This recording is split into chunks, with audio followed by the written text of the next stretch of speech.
ಮೊನ್ನೆ 10ನೇ ತಾರೀಕಿಗೆ ಸುಬ್ರಹ್ಮಣ್ಯದಲ್ಲಿ ನಡೆದಿರುವ ಘಟನೆಗೆ ಸಂಬಂಧಪಟ್ಟಂತೆ 10ನೇ ತಾರೀಕಿಗೆ ಸುಬ್ರಹ್ಮಣ್ಯದಿಂದ ಹಾಸನ ಕಡೆ ಹಿಂಸಾತ್ಮಕ ರೀತಿಯಲ್ಲಿ ಅಂದರೆ ಒಂದು ವಾಹನದಲ್ಲಿ 3 ಹಸುಗಳನ್ನು ಕೊಂಡೋಗ್ತಿರುವಂತಹ ಸಂದರ್ಭದಲ್ಲಿ ಅಲ್ಲಿಯ ಪೊಲೀಸ್ ಇಲಾಖೆ ಅದನ್ನು ವಾಹನ ತಪಾಸಣೆ ಮಾಡುವ ಸಂದರ್ಭದಲ್ಲಿ ಆ ವಾಹನವನ್ನು ನಿಲ್ಲಿಸಿದಾಗ ಅದರಲ್ಲಿ ಗೋವುಗಳು ಕಂಡು ಬಂದಿತ್ತು. ಅದಾಗ ಪೊಲೀಸರು ಅದನ್ನು ಪರಿಶೀಲನೆ ಮಾಡುವಾಗ ಅವರಲ್ಲಿ ಪರ್ಮಿಷನ್ ಇದೆ ಅಂತ ಕೇಳಿದಾಗ ಯಾವುದೇ ಪರ್ಮಿಷನ್ ಇರಲಿಲ್ಲ. ಯಾವುದೇ ಡಾಕ್ಟರ್ ಫಿಟ್ನೆಸ್ ಸರ್ಟಿಫಿಕೇಟ್ ಆಗಿರ್ಬೋದು, ಪಂಚಾಯತ್ನ ಪರವಾನಗಿ ಇರ್ಬೋದು, ಸಾಗಾಟದ ಪರವಾನಗಿ ಇರ್ಬೋದು, ಯಾವುದೂ ಇರಲಿಲ್ಲ. ಅದಕ್ಕೋಸ್ಕರ ನಮ್ಮ ಜಿಲ್ಲೆಯಲ್ಲಿ ಅಂದರೆ ಹೆಚ್ಚಿದಾಗಿ ಇವತ್ತು ಪುತ್ತೂರು, ಸುಳ್ಯ, ಕಡಬದಲ್ಲಿ ಇವತ್ತು ಬೇರೆ ಬೇರೆ ಕಡೆಗಳಿಂದ ಇವತ್ತು ಅಕ್ರಮವಾಗಿ ಗೋ ಸಾಗಾಟಗಳು ವಿಪರೀತ ನಡ್ಕೊಂಡೇ ಬಂದಿದೆ. ಅದಕ್ಕೋಸ್ಕರ ಇತ್ತೀಚಿನ ದಿನಗಳಲ್ಲಿ ನಮ್ಮ ಜಿಲ್ಲೆಯ SP ಅವರಾಗಿರ್ಬೋದು, ಕಮಿಷನರ್ ಆಗಿರ್ಬೋದು, ಇವರು ನಮ್ಮ ಜಿಲ್ಲೆಯಲ್ಲಿ ಜವಾಬ್ದಾರಿ ತಗೊಂಡ ಮೇಲೆ ಭಾರಿ ಕಟ್ಟುನಿಟ್ಟಾಗಿ ಕಾನೂನನ್ನು ಪಾಲಿಸಿಕೊಂಡು ಬಂದಿದ್ದರ ಪರಿಣಾಮವಾಗಿ ಅವರ ನಿರ್ದೇಶನದಂತೆ ಇವತ್ತು ಎಲ್ಲ ಪೊಲೀಸ್ ಠಾಣೆಗಳಲ್ಲಿ ಕಾನೂನು ಸುವ್ಯವಸ್ಥೆಯನ್ನು ಚೆನ್ನಾಗಿ ಮಾಡಿದರ ಪರಿಣಾಮವಾಗಿ ಇವತ್ತು ಎಲ್ಲವೂ ಕಾನೂನು ದೃಷ್ಟಿಯಿಂದಲೇ ನಡೀತಾ ಇದೆ. ಅದಕ್ಕೋಸ್ಕರ ಇವತ್ತು ಜಿಲ್ಲೆಯ ಜನ ಭಾರಿ ಖುಷಿಯಿಂದ ಇವತ್ತು ಓಡಾಡ್ತಾ ಇದ್ದಾರೆ. ಅಂದರೆ ಯಾವುದೇ ರೀತಿಯ ಕಾನೂನು ಬಾಹಿರ ಚಟುವಟಿಕೆಗಳು ನಡೀತಾ ಇಲ್ಲ ಎನ್ನುವ ಕಾರಣಕ್ಕೋಸ್ಕರ. ಆದರೆ ಈಗ ಅದಕ್ಕೆ ಸಂಬಂಧಪಟ್ಟಂತೆ ಅಲ್ಲಿಯ ಸಬ್ ಇನ್ಸ್ಪೆಕ್ಟರ್ ಆದ ಆಂಜನೇಯ ರೆಡ್ಡಿ ಅವರು ಸೂಕ್ತ ಕಾನೂನಿನ ಕ್ರಮ ಅಡಿಯಲ್ಲಿ ಏನೇನೆಲ್ಲ ಮಾಡಬೇಕು ಅದನ್ನೆಲ್ಲವನ್ನು ಮಾಡಿದ್ದಾರೆ. ಅದಾದ ನಂತರ ಇದರ ಮಧ್ಯೆ ಈ ಜಾನುವಾರು ಸಾಗಾಟ ಮಾಡುವಂಥವರ ಆ ತಂಡ ಅದಕ್ಕೆ ಸಂಬಂಧಪಟ್ಟಂತೆ ಹಾಸನ ಬೇರೆ ಬೇರೆ ಕಡೆಯಿಂದ ಇವತ್ತು ಈಗ ನಿನ್ನೆಯಿಂದ ಪುತ್ತೂರಿನಲ್ಲಿ ಬಂದು AC ಕಚೇರಿಯಲ್ಲಿ ಮುತ್ತಿಗೆ ಹಾಕಿ ಪ್ರತಿಭಟನೆ ಮಾಡುವುದನ್ನು ಮಾಡ್ತಾ ಇದ್ದಾರೆ. ನಾವು ಹೇಳುತ್ತಿರುವುದು, ನೀವು ಸಾಕಾಣಿಕೆಗೆ ಕೊಂಡೋಗುವುದಾದರೂ, ನಾವು ಇಲ್ಲಿ ಯಾವುದೇ ಮನೆಯಿಂದ 1 ಕಿಲೋಮೀಟರ್ ದೂರಕ್ಕೆ ಕೊಂಡೋಗುವುದಾದ್ರೂ ವಾಹನದಲ್ಲಿ ಕೊಂಡೋಗುವಾಗ ಅಲ್ಲಿಯ ಸ್ಥಾನೀಯವಾದಂತಹ ಪಂಚಾಯತಿನ ಪರವಾನಗಿ ಇರಬಹುದು, ಡಾಕ್ಟರ್ ಕರ್ಕೊಂಡೋಗಿ ಅದರ ಫಿಟ್ನೆಸ್ ಸರ್ಟಿಫಿಕೇಟ್ ಮಾಡುವುದರ ಮುಖಾಂತರ ಕೊಂಡೋಗ್ತಿದ್ದೇವೆ. ನಾವು ಯಾವುದೇ ಕಾನೂನು ಬಾಹಿರವಾಗಿ ಇವತ್ತು ಹಸುಗಳನ್ನು ಸಾಕಣೆ ಮಾಡುವವರು ನಾವು ಕೊಂಡೋಗ್ತಾ ಇಲ್ಲ. ಆ ದೃಷ್ಟಿಯಿಂದ ಅದಕ್ಕೋಸ್ಕರ ಇವತ್ತು ನಮ್ಮ ಜಿಲ್ಲೆಯಲ್ಲಿ ಎಲ್ಲವೂ ಕಾನೂನು ಸುವ್ಯವಸ್ಥಿತವಾಗಿ ನಡೀತಾ ಇದೆ. ಅದು SP ಅವರ, ಕಮಿಷನರ್ ಅವರ ಮಾರ್ಗದರ್ಶನದಂತೆ ಇವತ್ತು ಇಲಾಖೆಯ ಎಲ್ಲ ಸ್ಟೇಷನ್ಗಳಲ್ಲಿ ಕೂಡ ಇದು ಚೆನ್ನಾಗಿ ನಡೀತಾ ಇದೆ. ನಮ್ಮ ಆಗ್ರಹ ಇರುವಂಥದ್ದು, ಇವತ್ತು ನೀವು ಸಾಕಾಣಿಕೆಗೆ ಕೊಂಡೋಗ್ತಾ ಇರಬಹುದು, ಆದರೆ ಇದರ ಸೋಗಿನಲ್ಲಿ ಇವತ್ತು ತುಂಬ ಜನ ಇವತ್ತು ಕಸಾಯಿಖಾನೆಗಳಿಗೆ ಸಾಗಾಟ ಮಾಡುವಂಥದ್ದು ನಮ್ಮಲ್ಲಿ ಎಲ್ಲ ನಮ್ಮ ಹೆಣ್ಮೂರು ಇರಬಹುದು, ಈ ಕಡೆ ಬೆಲ್ಲಾರೆ ಇರಬಹುದು, ಕಡಬ ಭಾಗದಲ್ಲಿ ಇವತ್ತು ಅಕ್ರಮವಾಗಿ ಕೈಕಾಲು ಗಟ್ಟಿ ಕೊಂಡೋಗುವಂಥ ಪರಿಸ್ಥಿತಿಗಳು ಇದೆ. ಅಂದರೆ ಸಾಗಾಟದ ದನದ ಮಾಂಸಕ್ಕೋಸ್ಕರ. ಆ ದೃಷ್ಟಿಯಿಂದ ಇವತ್ತು ಇಲ್ಲಿ ಈ ನಮ್ಮ ಇಲಾಖೆ ಇದು ಕಟ್ಟುನಿಟ್ಟಿನ ಕ್ರಮವನ್ನು ತೆಗೆದುಕೊಂಡಿದೆ. ನೀವು ಯಾವುದೇ ಕಾರಣಕ್ಕೂ ಹಾಸನದಿಂದ ನಮ್ಮ ಜಿಲ್ಲೆಗೆ ಬಂದು, ನಮ್ಮ ದಕ್ಷಿಣ ಕನ್ನಡ ಜಿಲ್ಲೆ ಬುದ್ಧಿವಂತರ ಜಿಲ್ಲೆ, ಇಲ್ಲಿ ಯಾವುದೇ ಕಾನೂನಿಗೆ ಅಹಿತಕರವಾಗಿ ಯಾರು ನಡ್ಕೊಳ್ತಾ ಇಲ್ಲ. ಅದಕ್ಕೋಸ್ಕರ ನೀವು ಇಲ್ಲಿ ಪ್ರತಿಭಟನೆ ಮಾಡ್ತಕ್ಕಂಥದ್ದು, ನೀವು ಕಾನೂನಿನಲ್ಲಿ ಸರಿ ಇದ್ರೆ ನಾವು ಒಪ್ಪಿಕೊಳ್ತೇವೆ. ನೀವು ಸಾಕಾಣಿಕೆಗೆ ಕೊಂಡೋಗ್ತಿರೋದು, ನಾವು ಹಬ್ಬದ ಕಾರಣಕ್ಕೋಸ್ಕರ ನಾವು ಕೊಂಡೋಗ್ತಿದ್ದೇವೆ ಅಂತ ನೀವು ಮಾತಾಡ್ತಾ ಇದ್ದೀರಿ. ಆದರೆ ನಾವು ಹೇಳ್ತಿರೋದು, ನೀವು ಏನೇ ಮಾಡುವುದಾದ್ರೂ ಕಾನೂನಿನ ಅಡಿಯಲ್ಲಿ ಮಾಡಿ, ನಮಗೆ ಅದಕ್ಕೆ ಗೌರವ ಇದೆ. ಅದಕ್ಕೋಸ್ಕರ ಕಾನೂನು ರಹಿತವಾಗಿ ಮಾಡಿ ನಿನ್ನೆ ಅಸಭ್ಯವಾಗಿ ಇಲ್ಲಿ AC ಕಚೇರಿಯ ಮುಂದೆ ಪ್ರತಿಭಟನೆ ಮಾಡಿರುವಂಥದ್ದು. ನಮ್ದು ವಿಷಯ ಇರುವಂಥದ್ದು, ಯಾರು ಕಾನೂನು ಬಾಹಿರವಾಗಿ ತನ್ನ ಕೃತ್ಯವನ್ನ ಮಾಡಿ ಈಗ ಮತ್ತೆ ಅದನ್ನು ಸಮರ್ಥಿಸುವ ದೃಷ್ಟಿಯಿಂದ AC ಕಚೇರಿಯಲ್ಲಿ ಮುತ್ತಿಗೆ ಹಾಕಿರುವಂಥದ್ದು. ಅದಕ್ಕೆ ಸರ್ಕಾರ ಈಗಾಗಲೇ ಮತ್ತು ಇಲಾಖೆ ಅವರ ಮೇಲೆ ಸೂಕ್ತ ಕಾನೂನು ಕ್ರಮವನ್ನು ಜರುಗಿಸಬೇಕು ಎನ್ನುವಂಥದ್ದು ನಮ್ಮ ಆಗ್ರಹ. ಅದಕ್ಕೋಸ್ಕರ ಪರಿವಾರ ಸಂಘಟನೆಗಳು ಮತ್ತು ರೈತರ ಪರವಾಗಿ ನಮ್ಮ ಜಿಲ್ಲೆಯ ರೈತರು ಇದಕ್ಕೆ ಯಾರು ಪೂರಕವಾಗಿಲ್ಲ ಎನ್ನುವಂಥ ನಮ್ಮೆಲ್ಲರ ಆಗ್ರಹ. ಅದಕ್ಕೋಸ್ಕರ ಇದನ್ನ ಇವರು ಯಾರು ಈ ರೀತಿ ಮಾಡ್ತಾ ಇದ್ದಾರೆ ಅವರ ಮೇಲೆ ಕಾನೂನಿನಲ್ಲಿ ಏನು ಅವಕಾಶ ಇದೆ ಅದನ್ನು ಅವರ ಮೇಲೆ ಜರುಗಿಸಬೇಕು ಎನ್ನುವಂಥದ್ದು ನಮ್ಮೆಲ್ಲರ ಆಗ್ರಹ. ಅಲ್ಲ, ಅದು ಎಮ್ಮೆ ಮಾಂಸ ಎನ್ನುವಂಥದ್ದು ಕೆಲವರದ ಅಭಿಪ್ರಾಯ ಇರುವಂಥದ್ದು. ಈಗ ಅದಕ್ಕೂ ಕೂಡ ಇತ್ತೀಚಿನ ದಿನಗಳಲ್ಲಿ ಅದನ್ನು ಪರಿಶೀಲನೆ ಮಾಡಿದ್ರು, ಅದು ಹೇರಳವಾಗಿ ಗೋಮಾಂಸ ಸಾಗಾಟ ಆಗ್ತಿದೆ ಅಂತ ಹೇಳ್ತಿದ್ದಾರೆ. ಆದರೆ ಮಾಂಸಕ್ಕಾಗಿ ತಯಾರಿ ಮಾಡಿರ್ತಕ್ಕಂಥ ಎಮ್ಮೆ ಮಾಂಸಗಳು ಅಂತ ಹೇಳ್ತಾ ಇದ್ದಾರೆ. ನಮಗೆ ಇರುವಂಥದ್ದು ಗೋವು ಪೂಜನೀಯ ಭಾವನೆಯಿಂದ ಪೂಜೆ ಮಾಡ್ತಕ್ಕಂಥ ವಸ್ತು.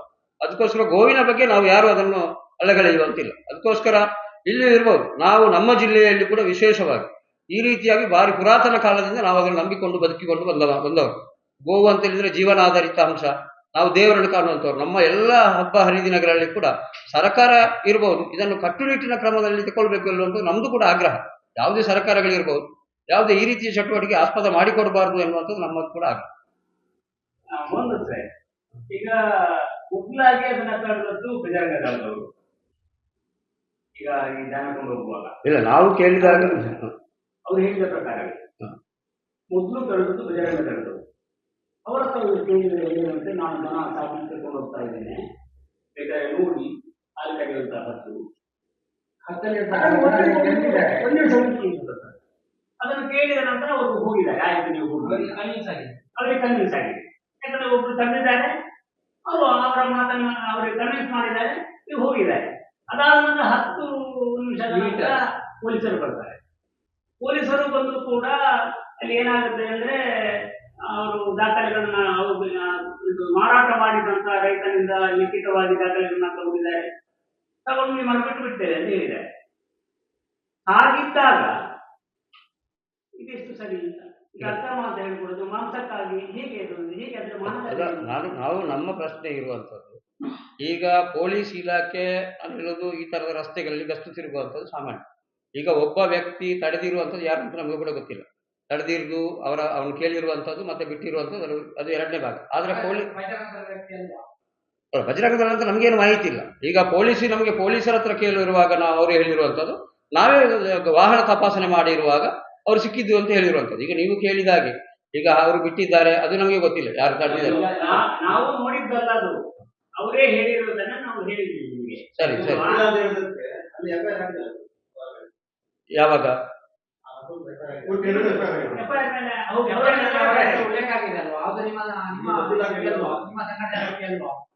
ದೌರ್ಜನ್ಯ ಮಾಡಿದ್ದಾರೆ ಅಂತ ಅವರ ಮೇಲೆ ಆಗಿದೆ. ನಾವು ಇವತ್ತು ಈಗ ಬೆಳಿಗ್ಗೆ ಸ್ಟೇಷನ್ ಅಲ್ಲಿ ಕೇಳಿದಾಗ ಅವರು ಹೇಳಿರ್ತಕ್ಕಂಥದ್ದು, ನಾವು ಗಸ್ತು ತಿರುಗಬೇಕಾದ್ರೆ ನಮಗೆ ಇಲ್ಲ.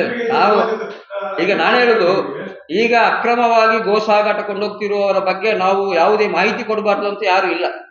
ಕೊಡ್ಬೇಕು, ನಾವು ಕೊಡ್ಬೇಕಾದ್ದು, ನಾವು ಅದು ನಮ್ಮ ಸಾಮಾಜಿಕ ಕರ್ತವ್ಯ. ಅಲ್ಲ ನಾನು ಹೇಳಿದ್ದು, ನಾವು ಹೇಳ್ತಿರುವಂತದ್ದು ತಡೆದವರು. ನಾವು ಪೊಲೀಸ್ ಇಲಾಖೆಯಲ್ಲಿ ಈಗ ನಿನ್ನೆ ಪ್ರತಿಭಟನೆ ಆದಾಗ ಪೊಲೀಸ್ ಇಲಾಖೆಯಲ್ಲಿ ಕೇಳಿರುವಂತದ್ದು, ಆಗಿರುವ ಘಟನೆ ಏನು ಅಂತ ಹೇಳಿದಾಗ ಅವರೇ ಹೇಳಿರುವಂತದ್ದು, ಪೊಲೀಸರು ಹೇಳಿದ್ರು. ಇಲ್ಲ, ಪೊಲೀಸ್ ಇಲಾಖೆಯಲ್ಲಿ ನಾವು ಅವರಾಗಿ ಅದರ ಸ್ಟೇಟ್ಮೆಂಟ್ ಕೂಡ ಕೊಟ್ಟಿಲ್ಲ ನಮಗೆ.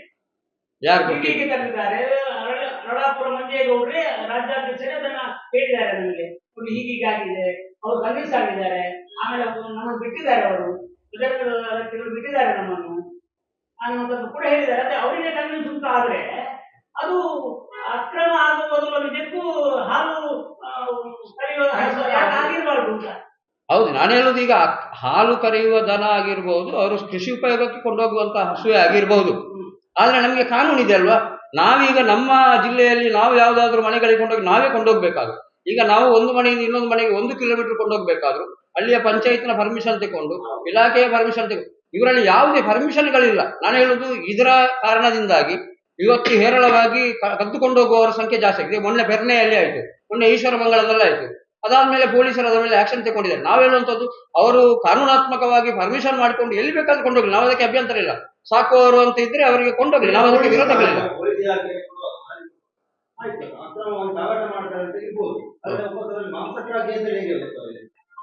ಅದು ಅವರ ತನಿಖೆ ನಡೆದಾಗ ಏನಾದ್ರು ಹೇಳಿರ್ಬೋದೇ, ನಮಗೆ ಗೊತ್ತಿಲ್ಲ. ಮಾಂಸಕ್ಕಾಗಿ ಅಂತ ಹೇಳೋದಕ್ಕೆ ಒಂದು ಕಾರಣ ಬೇಕಾಗುತ್ತೆ, ಅವರಲ್ಲಿ ದಾಖಲೆ ಬೇಕಾಗುತ್ತೆ. ಹೌದು, ಮಾಂಸಕ್ಕೆ ಗುಣಮುಖ. ಈ ವರದಿಯಲ್ಲಿ ಪೊಲೀಸರು ಸೇರಿಸಿದ್ದಾರೆ, ಆ ಶಬ್ದವನ್ನೇ ಸೇರಿಸಿದ್ದಾರೆ.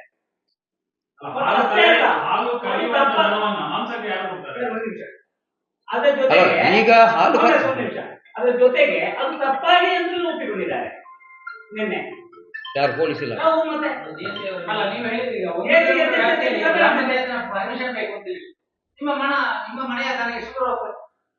ಅಲ್ಲ, ನಮ್ಮ ಮನೆ ದೂರ ಹೋಗುವ ಕ್ರಮ ಅಲ್ಲ. ನಾವು ಒಂದು ಮನೆಯಿಂದ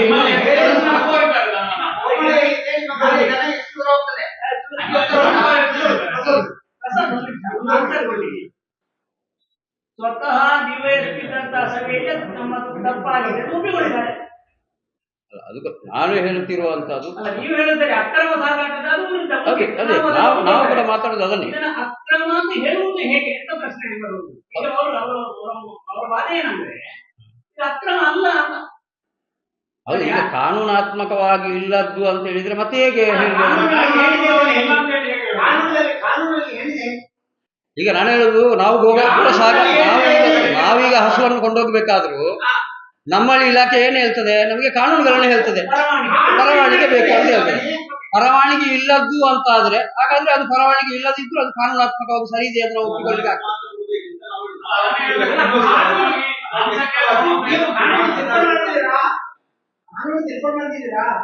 ಈಗ ಪ್ರಶ್ನೆ ಇರೋದು ಮೌನ ಸರ್, ಅಷ್ಟಕ್ಕೆ ಆ ಹೇಳಿಕೆ ಅವರ ದಾಖಲಾತಿ ಇರ್ತಾ ಇದ್ರೆ ಸರಿ. ಯಾವುದು ಅಕ್ರಮ ಸಾಗಾಟ ಅನ್ನುವಂಥದ್ದಕ್ಕೆ ಮಾತ್ರ ಅಲ್ಲಿ ಒಂದು ಶಬ್ದವನ್ನೇ ಸೇರಿಸಿದ್ದಾರೆ, ಮಾಂಸಕ್ಕಾಗಿ ಎನ್ನುವಂತ ಶಬ್ದವನ್ನೇ ಸೇರಿಸಿದ್ದಾರೆ. ಈಗ ನೀವು ನಮ್ಮ ಮನೆ ನಿಮ್ಮ ಮನೆಯಿಂದ ನನ್ನ ಮನೆಗೆ ಕರೆದುಕೊಂಡು ಮಾಂಸಕ ಅಲ್ಲಲ್ಲ, ಅದಕ್ಕೆ ನಾನು ಹೇಗೂ ಬೇಕಾದ್ರೂ ಕೊಂಡೋಗ್ಬಹುದು. ಹಾಗಾದ್ರೆ ಒಂದು 4-5 ಜನ ಕೊಂಡೋಗ್ಲಿಕ್ಕೆ ಆಗುದಿಲ್ಲ.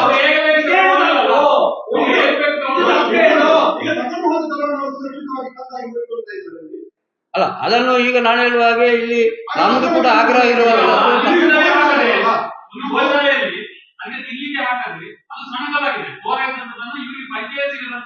ಅದಕ್ಕೂ ನಮ್ದು ಆಗ್ರಹ ಈಗ ಸಂಘಟನೆಗಳ ಕಡೆ.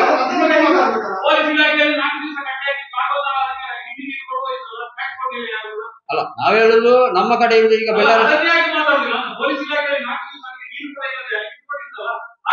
ಇಲ್ಲ ಇದಕ್ಕೆ ಕೊಡುವಂತ ಕೆಲಸವನ್ನು ನಾವು ಕೂಡ ಕೇಳಿದ್ದೇವೆ. ನೀವು ಅದಕ್ಕೆ ತಿನ್ಲಿಕ್ಕೆಲ್ಲ ಅದನ್ನು ನಾವು ಕೇಳಿದ್ದೇವೆ. ಈಗ ನಾವು 1 ವರ್ಷಗಳ ಹಿಂದೆ ಬೆಳ್ಳಾರಿಯಲ್ಲಿ ಈ ತರದ ಘಟನೆ ನಡೆದಿತ್ತು. ನಮ್ಮ ಕಾರ್ಯಕರ್ತರು ಅದಕ್ಕೆ ಹುಲ್ಲು ಹೇಳ್ಬೇಕಿತ್ತು, ಅದೆಲ್ಲವನ್ನು ಕೂಡ ಸರಬರಾಜು ಮಾಡೋ ಕೆಲಸವನ್ನು ನಾವು ಮಾಡಿದ್ದೇವೆ.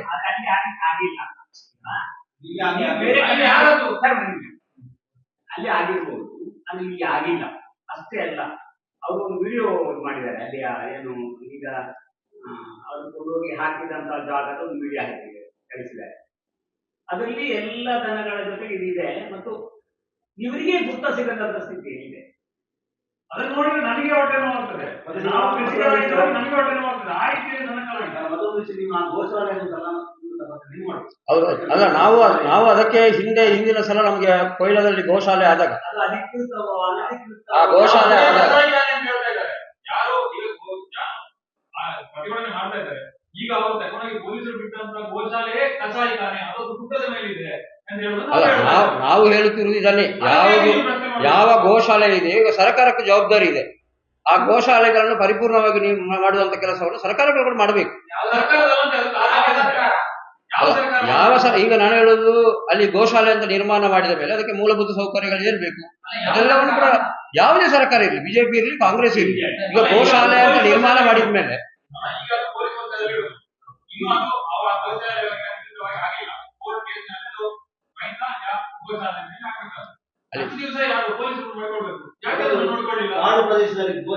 ಅದಲ್ಲ ನಾವು ಕೂಡ ನೋಡಿದ್ದೇವೆ. ಇಲ್ಲಿ ಕೊಯ್ಲದ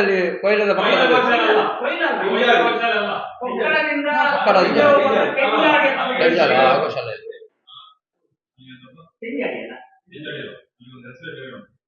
ಅಲ್ಲ, ನಿಮ್ಮ ಸಿಬ್ಬಂದಿಗಳು ನಿಮ್ಮ ಯಾರು ಕಾರ್ಯಕರ್ತರು ನಿಲ್ಲಿಸ್ತಾರೆ, ಈಗ ಅವರು ಸಮರ್ಪಕವಾಗಿದ್ದಾರ? ಅಲ್ಲ, ಸಮರ್ಪಕವಾಗಿ ಇರದೆ ಅವರು ನಿಲ್ಲಿಸ್ತಾರ? ಈಗ ಸಮರ್ಪಕವಾಗಿ ಇರ್ಬೇಕಲ್ವಾ? ಹಣ ತೆಕ್ಕೊಳ್ಳುವಂತ ನಮ್ಮ ಕಾರ್ಯಕರ್ತರು ನಮ್ಮ ಜೊತೆ ಯಾರು ಇಲ್ಲ. ಅದು ನಮ್ಗೆ ಅದರ ಬಗ್ಗೆ ಮಾಹಿತಿ ಇಲ್ಲ. ಹಣ ತೆಕ್ಕೊಂಡಿದ್ದಾರೆ ಅನ್ನೋದಕ್ಕೆ ನಮ್ಗೆ ಮಾಹಿತಿಗಳಿಲ್ಲ. ನಮ್ಮಲ್ಲಿ ಅದಕ್ಕೆ ಮಾಹಿತಿ ನಾವು ಇರಲಿಲ್ಲ. ಅದೇ ಇರ್ಬೋದು, ಗೊತ್ತಿಲ್ಲ.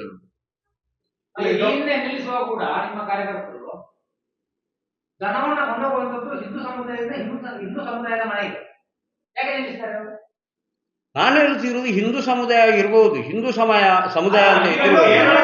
ಈಗ ನಾನು ಹೇಳುದು, ಹಾಗಾದ್ರೆ ಕಾನೂನು ಯಾಕೆ ಮಾಡಿರುವಂತದ್ದು? ನಮ್ಗೆ ಕಾನೂನು ಬೇಕಾಗಾದ್ರೆ ಈಗ ನಾವೇ ನನ್ನ ಮನೆಯಿಂದ ಕೊಂಡೋಗ್ಬೇಕಾದ್ರು ಕಾನೂನು ರೀತಿಯಲ್ಲಿ ನಾವು ಮಾಡಿಕೊಂಡು ಹೋಗುವುದು ಯಾಕೆ? ನಮ್ಗೆ ಕೂಡ ಹೌದು. ನಾವು ಈಗ ಸಂಘಟನೆಯಲ್ಲಿ ಮಾರ್ಗದರ್ಶನ ಮಾಡುವಂತದ್ದು ಕೂಡ ನಾವು ಏನು ಮಾಡಬೇಕಿದೆ ಅದ್ರ ಸಂಘಟನೆ ಕಾನೂನು ರೀತಿಯಲ್ಲಿ ಮಾಡ್ಬೇಕು ಅಂತ ಇರುವಂತದ್ದು. ಪರವಾನಗಿ ಬೇಕು, ಖಂಡಿತವಾಗಿ ಬೇಕು. ಅದ್ರ ಹಿಂದೆ ತುಂಬಾ ಆಗಿದೆ ಅಂತ ಹೇಳಿದ್ರು. ಹೌದು. ಈಗ ಅವ್ರು ಕಳೆದಾಗ ಅವ್ರು ಬಿಟ್ಟಿದ್ದಾರೆ ಅನ್ನೋದಕ್ಕೆ ಒಂದು ಪ್ಲಸ್. ಈಗ ಸಾಮಾನ್ಯ ಬಿಡಲ್ಲ, ತಾನೆ ತಕ್ಷಣ ಪೊಲೀಸರಿಗೆ ಹೇಳಿ ಅದನ್ನ ಮಾಡಿಸ್ತಾರೆ. ಇವರಿಗೆ ಅಲ್ಲಿ ಇರುವಂತ ಬಜೆಟ್ಗೆ ಡೌಟ್ ಬರಲಿಲ್ಲ, ಅದ್ರ ಬಗ್ಗೆ ಕನ್ವಿನ್ಸ್ ಆಗಿದ್ದಾರೆ. ಅವರು ಒಪ್ಪಿಕೊಂಡಿದ್ದಾರೆ, ಹೌದು ಕೊಂಡೋಗಿ ಅಂತ. ಆ ನಂತರ ಆಗಿರುವಂತ ಘಟನೆಗಳು ತುಂಬಾ ಇದೆ ನೋಡಿ. ಅದರ ಜೊತೆಗೆ ಈ ಹಣ ತಗೊಂಡದ್ದು ಕೂಡ ಹೌದಲ್ಲ. ಅಲ್ಲ, ಅದಕ್ಕೆ ನಾನು ಹೇಳುದು ಅದಕ್ಕೆ ಸಂಬಂಧಪಟ್ಟಂತೆ ಪರವಾನಗಿ ಇರಬೇಕು. ಸರಿ, ಇರ್ಲೇಬೇಕು. ಈಗ ನಮ್ಮ ಮನೆಗೆ ಮೊನ್ನೆ ತಕೊಂಡು ಬರಬೇಕಾದ್ರೂ ಯಾವ್ದು ಮುಲಾಜಿ ಮಾಡಬೇಕು. ಇಲ್ಲಿಯೇ ಎಷ್ಟು ಜನ ಪರವಾಗಿ ಇಲ್ಲದೆ ತಗೊಂಡ್ತಾರೆ ತುಂಬಾ ಜನ ಇರ್ಬೋದು, ಇರ್ಬೋದಲ್ಲ? ತುಂಬಾ ಜನ. ನಾನು ಹೇಳುದು ಪರವಾನಿಗೆಯನ್ನೇ ಹೇಳ್ಬೋದು. ಅದನ್ನೇ ನಾನು ಹೇಳುದು. ಈಗ ಇಲಾಖೆ ಅದಕ್ಕೆ ಇನ್ನೊಂದು ಮಾಡ್ಬೋದು. ಈಗ ಅಲ್ಲಿ ಯಾರು ರೈತ ಲಾರಿಯಲ್ಲಿದ್ದ ಅಥವಾ ಯಾರು ತಗೊಂಡೋಗ್ತಾನೆ ಅವನ ವೆರಿಫಿಕೇಶನ್ ಮಾಡ್ಬೇಕಲ್ಲ, ಅವನ ಹಿನ್ನೆಲೆಯನ್ನು ವೆರಿಫಿಕೇಶನ್ ಮಾಡ್ಬೋಯ್ತು, ಅವನ ಎಂತ ವ್ಯಕ್ತಿ ಅಂತ ಹೇಳಿ ವೆರಿಫಿಕೇಶನ್ ಮಾಡ್ಬೋಯ್ತು. ಅದು ಮಾಡಿದ ಮೇಲೆ ಹಾಕ್ಬೋಯ್ತು. ಅವ ನಿಜವಾಗಿ ಕಸಾಯಿಖಾನೆಯಲ್ಲಿ ಕೆಲಸ ಮಾಡೋದು ಅಥವಾ ಇದರಲ್ಲಿ ಅಲ್ಲ. ಈಗ ಸಮಸ್ಯೆ ಆಗಿರುವುದು ಏನು ಅಂತ ಹೇಳಿದ್ರೆ, ಈಗ ಇತ್ತೀಚಿನ ಕೆಲವು ದಿನಗಳಲ್ಲಿ ಈಗ ನಾವು ನೋಡಿದ್ದು ಇದೆ. ರಾತ್ರಿ ನಾವೆಲ್ಲರೂ ಹೋಗಿ ಬರಬೇಕಾದ್ರೆ ರಾತ್ರಿ ನಮ್ಮ ಭಾಗದಲ್ಲಿ ಈಗ ಎಣ್ಮೂರು ಇರ್ಬೋದು, ಈ ಬೆಳ್ಳಾರೆ ಭಾಗದಲ್ಲಿ ಇರ್ಬೋದು, ಈ ಕಡೆಗಳಲ್ಲೆಲ್ಲ ರಾತ್ರಿ ಸಾಗಾಟ ಮಾಡ್ತಾರೆ ಮುಸಲ್ಮಾನರು. ಕಸಾಯಿಖಾನೆಗೆ ಸಾಗಾಟ ಮಾಡಿರುವಂಥದ್ದು. ಅದು ಕೂಡ ಶಿಫ್ಟ್ ವಾಹನ, ನಾವು ಶಿಫ್ಟಿನಂತ ಕಾರ್ಯಗಳಲ್ಲಿ ಅಲ್ಲ. ಹೌದು, ನಾನು ಹೇಳುದು ಈ ತರದವರು ಇದು ನಾವು ಒಮ್ಮೆ ಪರವಾನಗಿ ಇಲ್ಲದೆ ಹೋದ್ರೆ ಅವರಿಗೂ ನಾವು ಅನುಕೂಲ ಮಾಡಿಕೊಟ್ಟಾಗೆ ಆಗ್ತದೆ. ಆದ್ರೆ ಇವರು ಹಗಲು ಹೊತ್ತು ಹೋಗ್ತಾ ಇದ್ದಾರೆ. ಅಲ್ಲ ಅಲ್ಲ, ಇವರು ರಾತ್ರಿ 11 ಗಂಟೆಗೆ 11 ಗಂಟೆ ರಾತ್ರಿಗೆ, ಅದು ಕೂಡ ಪ್ರಶ್ನಾರ್ಥಕ. ಇದೇ ಕಡಬದಲ್ಲಿ ಮಗಳನ್ನು ಸಾಗಿಸುವಾಗ ನಿಮ್ಮದೇ ಬಜರಂಗದಳ ಕಾರ್ಯಕರ್ತ ಹಿಡಿದು ನಿಲ್ಲಿಸಿದಾಗ ಅವ ಯಾರು ಮತ್ತೆ ಅವರ ಪರಿಚಯ ಹೇಳಿ ನೀವು. ನಾನು ಹೇಳುದು ಅವರ ಬಗ್ಗೆ ಕಾರಣ ಅವರು ಅಸಭ್ಯವಾಗಿ ವರ್ತಿಸಿದ್ರೆ ಅವರ ಮೇಲೆ ಕೇಸ್ ಕೊಡಿ ನೀವು, ಅದಕ್ಕೆ ನಮ್ಗೆ ಏನು ಸಮಸ್ಯೆ ಇಲ್ಲ. ಕೇಸ್ ಹಾಕಿದ್ದಕ್ಕೆ ಪ್ರತಿಭಟನೆ ಮಾಡ್ತಾ ಇಲ್ಲ. ಈಗ ಅಲ್ಲಿಯ ರೈತರು ಕೇಸ್ ಹಾಕಿದ್ದಕ್ಕೆ ಪ್ರತಿಭಟನೆ ಅಲ್ಲ, ಅದು ಅವರ ಶಬ್ದದ ಮೇಲೆ ಪ್ರತಿಭಟನೆ ಮಾಡ್ತಾ ಇದ್ದಾರೆ. ಯಾವ ಮಾನದಂಡ ಅಂತ ಮಾಂಸಕ್ಕಾಗಿ ಅದು ಪ್ರಶ್ನೆ, ಅದನ್ನು ಇಲಾಖೆ ಸಮರ್ಥಿಸಬೇಕು. ಹೌದು, ಖಂಡಿತ.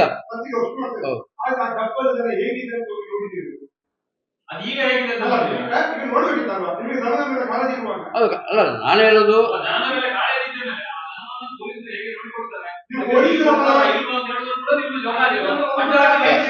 ಇಲ್ಲ, ನಾವು ಅಡ್ಡ ಹಾಕಿ ನಿಲ್ಲಿಸುದಲ್ಲ. ಈಗ ನಾವು ಅಡ್ಡ ಹಾಕಿ ನಿಲ್ಲಿಸುದಲ್ಲ.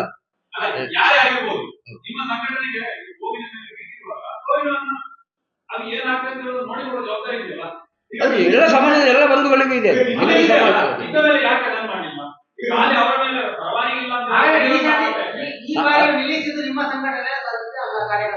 ಅಲ್ಲ, ಯಾರು ಅಂತ ನಮಗೆ ಗೊತ್ತಿಲ್ಲ. ಸಂಘಟನೆ ಕಾರ್ಯಕರ್ತ ಇರ್ಬೋದು, ಬೇರೆ ಯಾರೇ ಇರ್ಬೋದು, ಸಾಮಾಜಿಕ ಜವಾಬ್ದಾರಿ ಇರುವವರು ಇರ್ಬೋದು. ಈಗ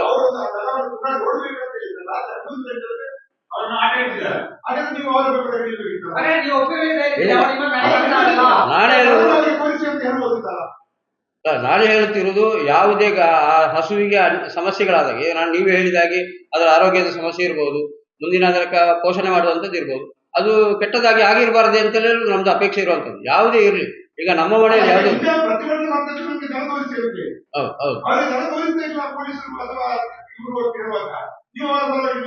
ಅಲ್ಲ, ಅವ್ರು ನಮ್ಗೆ ಏನಾದ್ರು ಸಂಪರ್ಕ ಮಾಡುದು ಯಾರಾದ್ರೂ ಖಂಡಿತ ಮಾಡ್ತಿದ್ದೇವೆ.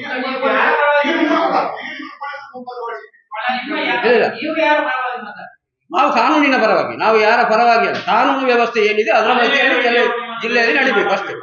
ನಾವು ಹೇಳುದು ಇಲ್ಲ, ಜನಾರ್ದನ ರೆಡ್ಡಿ ಜನ ಅಲ್ಲ ನಾವು ಆಂಜನೇಯ ರೆಡ್ಡಿ ಜನನೇ ಅಲ್ಲ ನಾವು ಹೇಳ್ತಿರುವುದು ಈ ಸಮಾಜದ ವ್ಯವಸ್ಥೆ ಹೇಗೆ ನಡಿಬೇಕೋ ಅದು ಚೆನ್ನಾಗಿ ಕಾನೂನಾತ್ಮಕವಾಗಿ ನಡಿಬೇಕು ಅಂತ ನಮ್ದು ಅಪೇಕ್ಷೆ ಇರೋದು. ನಾನು ಹೇಳಿದೆ ಅಂತ ನೀವೇ ಹೇಳ್ತಿದ್ರಿ, ಗೋಶಾಲೆಯಲ್ಲಿದೆ ಅಂತ ಹೇಳಿದ್ರಿ, ನಾವು ನೋಡಿದ್ದೇವೆ ಅಂತ ಹೇಳಿದ್ರಿ.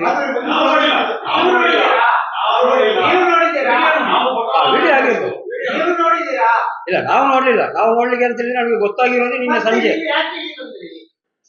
ಇದು ಈ ತರ ಪ್ರಶ್ನೆ ಮಾಡಿದ್ರೆ ನಾವು ಮಾತಾಡುವ ಹಾಗೆ ಇಲ್ಲ. ನೀವು ಯಾಕೆ ಬಂದ್ರಿ ಅಂತ ನಾವು ಪತ್ರಿಕೆ ಮಾತಾಡಿ ಬರುವ ಅವಶ್ಯಕತೆ ಇಲ್ಲ ಅಂತ ನೋಡಿ. ಯಾರು ಮಾತಾಡ್ಲಿಕ್ಕೆ ಮಾತಾಡ್ಲಿಕ್ಕಿಲ್ಲ. ನೀವು ಯಾಕೆ ಬಂದ್ರೆ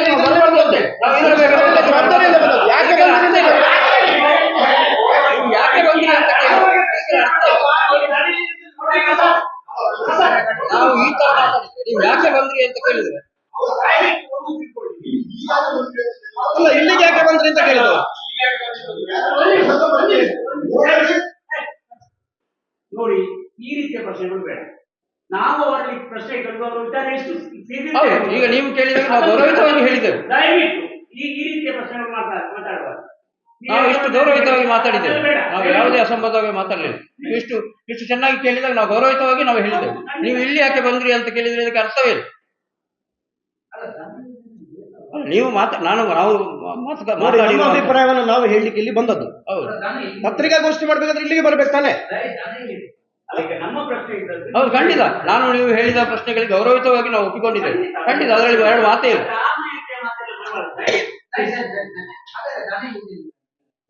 ಈಗ ಅದು ಬಿಟ್ಟು ಈಗ ಅವರ ಹೇಳೋ ಪ್ರಕಾರ ಅವರ ಪರವಾನಗಿ ಇಲ್ಲದೆ ಮಾರಾಟ ಮಾಡ್ತಾರೆ. ಅವರು ಪರವಾನಗಿ ಇಲ್ಲದಕ್ಕೆ ದಂಡವನ್ನು ಹಾಕಿ ಅದಕ್ಕೆ ಕಾನೂನು ಕ್ರಮ ಏನಿದೆ ಅದನ್ನು ನಾವು ಮಾಡಲಿಕ್ಕೆ ರೆಡಿ ಇರೋದು ಕೂಡ ಅವರು ಮೊನ್ನೆ ಕೂಡ ಹೇಳಿದ್ದಾರೆ. ನಮ್ಮ ಊರಿನಲ್ಲಿ ಗೊತ್ತಿಲ್ಲ ಅಂದ್ರೆ ಅಲ್ಲಿ ಅವರ ಊರಿನಲ್ಲಿ ಏನು ಕಾನೂನು ಇದೆ ಅದು ಇಲ್ಲ ಸರಿ ಆಗಿರ್ಬೋದು. ಅವ್ರು ಇದು ಮಾಡಿದ್ದಾರೆ ಅದು. ಬಟ್ ಇಲ್ಲಿ ಗೋಮಾಂಸ ಅಂತ ಹೇಳಿ ಅದು ಹಾಗೆ ಕರ್ನಾಟಕದೊಳಗೆ ಗೋಮಾಂಸ ಆಗ್ತಾ ಇದೆಯಾ? ಈಗ ನಿಮ್ಮ ಆರೋಪ ಸಂಘಟನೆ ಆರೋಪ ಇರೋದು ಕೇರಳದಲ್ಲಿ ಬಹಳ ಉತ್ತಮ ಈಗಿಂದ ಇದೆ. ಆದ್ರೆ ಈಗ ಕರ್ನಾಟಕದೊಳಗೆ ಹಿಂದೆ ಕೂಡ ಈ ಸಾಕಾಣಿಕೆಯ ನೆಪದಲ್ಲಿ ನಮ್ಮ ಊರುಗಳಲ್ಲಿ ನಾವು ನೋಡಿದ್ದೇವೆ. ತುಂಬಾ ಮುಸಲ್ಮಾನರ ಜೊತೆ ಈ ದಲ್ಲಾಳಿಗಳನ್ನು ಸೇರಿಸಿಕೊಂಡು ಕೊಂಡೋಗುವಂತ ತುಂಬಾ ಕಡೆ ನೋಡಿದ್ದೇವೆ ನಾವು. ಅಲ್ಲಿಂದ ಕೊಂಡೋದಾದ್ಮೇಲೆ ನಂತರ ಈಗ ನಾವು ಹಾಸನದವರು, ನಾವು ಸಕಲೇಶ್ಪುರದವರು ಅಂತ ಬರ್ತಾರೆ. ಬಂದಾದ ನಂತರ ಅದು ಒಂದು 10 ಕಿಲೋಮೀಟರ್ ತನಕ ಅದು ಅವರ ಜೊತೆ ಹೋಗ್ತದೆ. ಅದಾದ ನಂತರ ಅದು ದಾರಿ ತಪ್ಪಿಸಿ ಅದು ಕಸಾಯಿಖಾನೆಗೆ ಹೋಗುವಂತ ತುಂಬಾ ನಾವು ನೋಡಿದ್ದೇವೆ, ನೋಡ್ಲಿಲ್ಲ ಅಂತಲ್ಲ. ಅದಾದಾಗ ನಾವು ಪ್ರಶ್ನೆ ಮಾಡಿದಾಗ ಅದನ್ನು ಒಂದು ಕಡೆ ಇರಿಸಿ ಮತ್ತೆ ಅದನ್ನು ಅದರ ಮೇಲೆ ಕೇಸ್ ಮಾಡುವಂಥದ್ದು ಕೂಡ ಬೆಳ್ಳಾರಿ ಸ್ಟೇಷನ್ ವ್ಯಾಪ್ತಿಯಲ್ಲಿ ಆಗಿದೆ. 2-3 ವರ್ಷಗಳಿಂದ ಆಗಿದೆ, ನಾವು ನೋಡಿದ್ದೇವೆ ಅದನ್ನು ಕೂಡ ಆಗಿದೆ. ನಮ್ದು ಇರುವಂತದ್ದು ಕಾಲೇಜ್ ಇರುವಂತದ್ದು ನಮ್ಮ ದೃಷ್ಟಿಗೆ ಬಂದದ್ದು ಏನಂದ್ರೆ ಇದು ಅಂತ ಪ್ರಕರಣ ಅಲ್ಲ ಅನ್ನುವಂತ ಕಾನ್ಸೆಪ್ಟ್ ಅಲ್ಲಿ ಆಗಿರ್ಬೋದು. ಯಾಕಂದ್ರೆ ನಮ್ದು ಅದಕ್ಕೆ ಗೌರವನೇ. ಬಹುಶಃ ಅವರು ಹೇಗಿದೆ ಅಂದ್ರೆ ಅವರು ಕೇಸ್ ಮಾಡ್ಲಿಕ್ಕೆ ಒಪ್ಪಿಕೊಂಡಿದ್ದಾರೆ. ಮಾಡ್ಲಿ ಕೇಸ್ ಮಾಡ್ಲಿ, ಪರವಾನಗಿ ಇಲ್ಲದೆ ಕೇಸ್ ಮಾಡ್ಲಿ. ಆದ್ರೆ ಅವರ ವಾದ ಇರುವಂತದ್ದು ಅದು ಯಾವುದೂ ಅಲ್ಲ. ಅವರ ವಾದ ಇರುವಂತದ್ದು ಪೊಲೀಸರು ಇದನ್ನು ಮಾಂಸಕ್ಕಾಗಿ ಯಾಕೆ ಬಂದಿದ್ದಾರೆ ಅಂತ. ವಾದ ಕೂಡ ದನವನ್ನ ಅಲ್ಲಿ ಕಳೆದು ತೋರಿಸಿದ್ದಾರೆ. ಹಾಲು ಸಿಕ್ಕಿದೆ, ಇದು ಹಾಲನ್ನ ದನವನ್ನ ಹೇಳಿದ್ದಾರೆ. ಅದನ್ನ ಯಾರು ಮಾಡುದಿಲ್ಲಲ್ಲ. ಈಗ ಒಬ್ಬ ಕಡಿಲಿಕ್ಕೆ ಮಾಡುವ ಯಾವತ್ತು ನಾನು ಕೂಡ ಅದನ್ನೇ, ನಾವು ಕೂಡ ಅದರದೇ ವಾದ. ಕರ್ದು ಕೂಡಿಸಿದ್ದಾರೆ. ಯಾಕಂದ್ರೆ ರಾತ್ರಿ ಕೂಡ ಒಂದು ಬಿಟ್ಟು ಕರ್ದು ಕೂಡಿಸ್ತಾರೆ ಪೊಲೀಸ್ ಹೋದ ಮೇಲೆ ಕೂಡ. ಅಕ್ರಮವಾಗಿ ಒಂದು ವೇಳೆ ಕೊಂಡು ಹೋಗುವ ಒಂದು ಓಡಿ ಹೋಗ್ತಾನೆ. ಸರಿತಾನೆ. ಈ ತರ ಬಂದು ಸರಿಪಡಣೆ ಮಾಡುದಿಲ್ಲಲ್ಲ. ಇಲ್ಲ, ನಮ್ದು ಉದ್ದೇಶ ಇರೋದು ಕೂಡ ಸರಿಯಾಗಿ ನಾವು ಹೇಳ್ತಿರುವಂತದ್ದು, ಅವರು ಕೃಷಿ ಉಪಯೋಗಕ್ಕೆ, ಸ್ವಂತ ಉಪಯೋಗಕ್ಕೆ ಕೊಂಡೋಗೋದಕ್ಕೆ ನಮ್ದು ಯಾವುದೇ ಅಭ್ಯಂತರಗಳಿಲ್ಲ ಇರುವಂತದ್ದು. ಈಗ ಕದ್ದು ಕೊಂಡೋಗುವಂತವ್ರು, ಅಕ್ರಮ ಕಸಾಯಿಖಾನೆಗೆ ಕೊಂಡೋಗುವಂತವ್ರದ್ದು ಯಾವುದೇ ಪರ್ಮಿಷನ್ ಇಲ್ಲದೆ ಹೋಗುವಂತದ್ದು. ಇವರು ಒಂದ್ ಕಡೆ ಪರ್ಮಿಷನ್ ಇಲ್ಲದೆ ತಗೊಂಡು ಹೋದ್ರೆ ನಾಳೆ ಇನ್ನೊಬ್ಬ ಕದ್ದು ಕೊಂಡೋಗುವ ಕೂಡ ಇದನ್ನೇ ಮಾಡ್ತಾನೆ. ಅದಕ್ಕೋಸ್ಕರ ಯಾವ್ದು ದಾರಿ ತಪ್ಪಬಾರದು ಅನ್ನುವಂಥದ್ದು ನಮ್ದು ಅಪೇಕ್ಷೆ ಇರುವಂತದ್ದು. ಅದು ಅದೇ ಹೇಳುದು. ನಾ ಈಗ ರಾತ್ರಿ 11 ಗಂಟೆ ಈಗ ರಾತ್ರಿ ಕೊಂಡೋಗ್ಬೇಕಾದ್ರೆ ಸಾಮಾನ್ಯವಾಗಿ ಸಂಶಯ ಬರ್ತದೆ. ರಾತ್ರಿ ಒಂದು ವಾಹನದಲ್ಲಿ ಹಸುಗಳಿದೆ ಅಂತ ಹೇಳಿದ್ರೆ ಸಾಮಾನ್ಯವಾಗಿ ಎಲ್ರಿಗೂ ಸಂಶಯ ಬರ್ತದೆ. ಹೌದು, ನಾನು ಹೇಳುವುದು ಕಾನೂನಾತ್ಮಕವಲ್ಲದೆ ಇವರು ಕೊಂಡೋಗಿರುವಂತದ್ದು. ನಾನು ಹೇಳುದು ಇಲ್ಲಿ ಪರ್ಮಿಷನ್ ಇಲ್ಲದೆ ಕೊಂಡೋಗಿರುವಂತದ್ದು.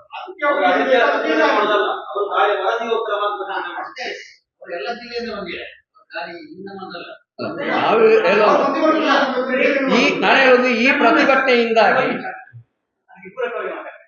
ಒಂದು ಹೇಗಿದೆ ಅಂದ್ರೆ ಒಂದು ದೊಡ್ಡ ಸಂಘಟನೆ ಏಕಾಏಕಿ ಅಕ್ರಮ ಇದರ ಬಗ್ಗೆ ಮಾತಾಡಲಿಕ್ಕೆ ಇರುವಂತದ್ದಲ್ಲ. ಒಂದು ದೊಡ್ಡ ಒಳ್ಳೆಯ ಸಂಘಟನೆ. ಅದು ಸತ್ಯ. ನಾನು ರೈತರ ಪರವಾಗಿರೋ ಸಂಘಟನೆ, ಅದರ ಗೌರವನೇ ಇದೆ, ಇಲ್ಲ ಅಂತ. ಹಾಗಾಗಿ ಅಕ್ರಮವಾಗಿ ಹೋಗುವಂತ ಒಬ್ಬ ವ್ಯಕ್ತಿಯ ಪರವಾಗಿ ಎಷ್ಟು ಜನ ಬರ್ತಾರೆ ಅನ್ನೋದು ಕೂಡ ಒಂದು ಯೋಚನೆ ಮಾಡಿ ಸಾರ್ವಜನಿಕವಾಗಿ. ಹಾಗಾಗಿ ಅವ್ರು ಮಾಡ್ತಾ ಇರುವಂತಹ ಪ್ರತಿಭಟನೆ ಇರುವಂತದ್ದು ಕೇಸಿನ ಬಗ್ಗೆ ಅಲ್ಲ. ದಯವಿಟ್ಟು ಅದು ಹಾಗೆ ಹಾಕಿದ್ದೇನೆ ನೇರವಾಗಿ ಹೇಳ್ತಾರೆ, ಕೇಸ್ ಮಾಡಿ ಅವರು ಕೋರ್ಟ್ಗೆ ತಗೊಳ್ತೀವಿ. ಅವರಿಗೀಗ ಅವ್ರ ದನವನ್ನು ಕೂಡ ಕೋರ್ಟ್ ಮೂಲಕನೇ ಬಿಡಿಸಿಕ್ಕೆ ಅವರಿಗೆ ಹಾಗೆ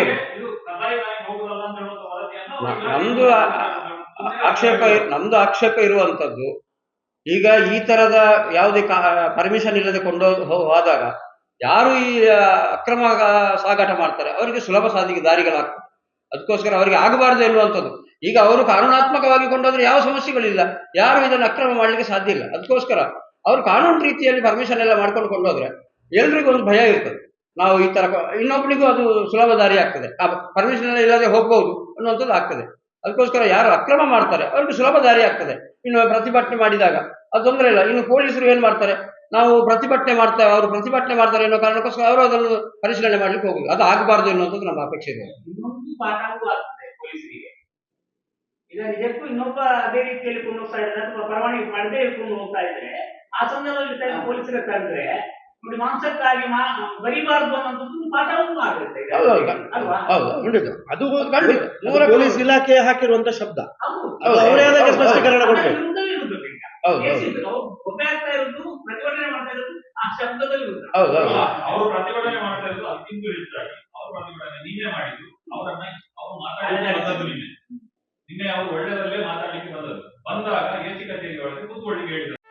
ಸುದ್ದಿ ಚಾನಲ್ ಕ್ಷಣ ಕ್ಷಣದ ಸುದ್ದಿಗಾಗಿ. ಅತ್ತೆ, ಇದು ನನ್ನ ಬರ್ಡೇ ಗಿಫ್ಟ್. ಇದೆಲ್ಲ ಜೀವನದಲ್ಲಿ ನನಗೋಸ್ಕರ ತಗೊಂಡ್ಬಂದಿದ್ದಾರೆ. ನಿನ್ ಮೇಲೆ ತುಂಬಾ ಚೆನ್ನಾಗಿ ಕಾಣುತ್ತೆ.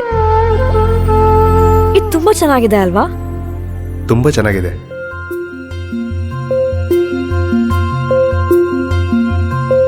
It will look really good on you. Amma? Huh? Mother is always son's first love.